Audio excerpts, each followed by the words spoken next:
Hello, my name is Molly Christensen. I'm an economics teacher at the California School for the Deaf in Fremont, and I'm also, this year, working collaboratively with the Federal Reserve Bank of San Francisco in their Education Advisory Team. Today's webinar will introduce you to a lot of their resources that will aid you in teaching your deaf students about personal finance and the economy in general. I'll be expanding on 5 different areas, but there are a lot more resources. You can find them here. The Federal Reserve Bank was founded by the Federal Reserve Act in 1913. Signed by President Wilson, that law established the Fed, commonly referred to as the Fed. What are the responsibilities of the Fed? First, to supervise and regulate the national banks, to oversee payment services, including any payment services like cash distribution, electronic payments, transfers, and checks. The third area is to decide monetary policy to keep our economy stable.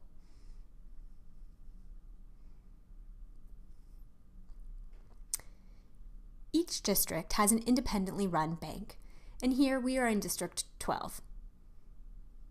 And the headquarters is in San Francisco, California. And above that is the Board of Governors, which is located and run in Washington, D.C. They work more closely with Congress and the President. Our 12th district includes the 9 western states.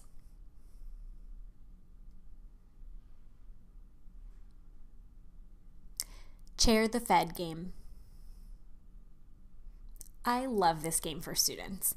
It's very interactive, and it allows students to become the head of the Federal Reserve Bank and make decisions in that role about monetary policy, and as they make those decisions, it leads them to different possibilities.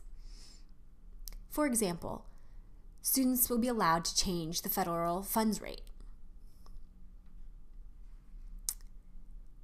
As they increase or decrease that rate, it will impact both unemployment and inflation,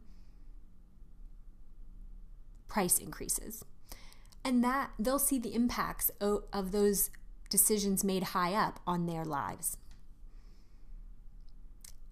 If they increase or decrease the rate, it will either stimulate the economy or lessen economic activity.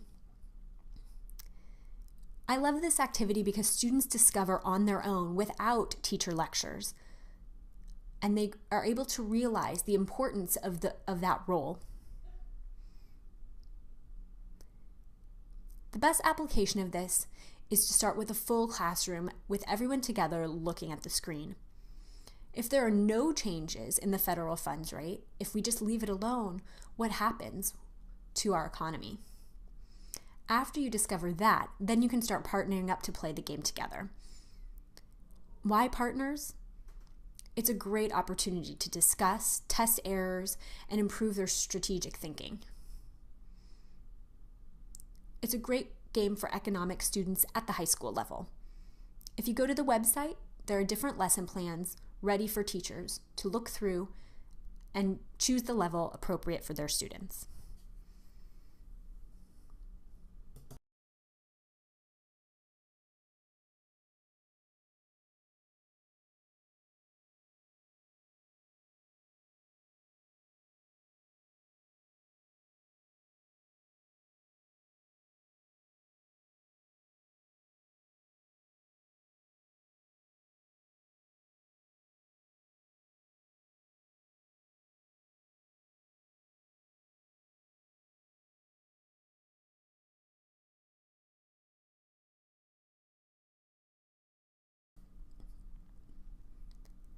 Graphs, numbers, data collection, the interpretation of graphs, those are skills our students really need. But we don't want to have to be coming up with the numbers all the time. We want real world information, right? Well, I have something for you. It's called Data Post. Those are current numbers with sample graphs that you can use in your classroom today. We'll be using those graphs to show you, for example, GDP, the unemployment rate, inflation, economic inequality, and various other indicators. You can use that information to discuss during class, and you can access the slides on the internet. You can show the students the slides, discuss them, interpret them, and figure out the meaning. It's also possible to send them home for homework. They get some of the ideas outside of the classroom, called a flipped classroom, and then when they come back to class, you are able to discuss in more depth. Some of the slides are available for download, or you can look at them directly on the internet. And some of the slides also have an associated video, and that video expands upon some of the information or terminology associated with interpreting the graphs. This is a great activity for math classes, personal finance perhaps, and especially for sure a social studies classroom. Let's take advantage of this opportunity for your students to learn straight from the top economist in the Federal Reserve Bank. They often post short videos about current event topics related to the economy. Visuals are often included in these videos. If you go in, you will see the possibilities. I suggest you click on the YouTube video because the captions are of high quality. The best audience for this video is high school or community college level.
What is this?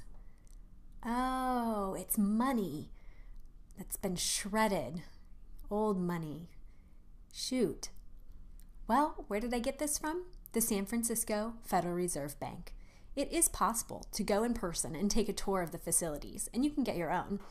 And if not, there are also a lot of resources available online related to currency from the past in America. That currency exhibit is one of the biggest and most complete, starting from the 13 colonies, showing their different money, through to the Civil War and the start of the greenbacks, through World War II and different military currencies. Wow, it's a very impressive exhibit. I suggest you use it with your class and create a timeline, a historical timeline of the United States and how our currency shows our changing values and our changing symbols, and how those coincide with events over time. Students will be fascinated. Invest in what's next. We're always encouraging our students to think about the future, different career paths, college, and this is a resource to help you analyze that. High school students will be able to go in and make an account, a personal account of their own information, to decide what kind of lifestyle they want, what kind of major will fit them, and how can college help them meet their career goals. I like this website because it's very personable to students and also very visual. For example, they make a graph that helps students understand the connections between the educational levels and the incomes they might be paid in the future. I suggest you visit this website, Invest in What's Next.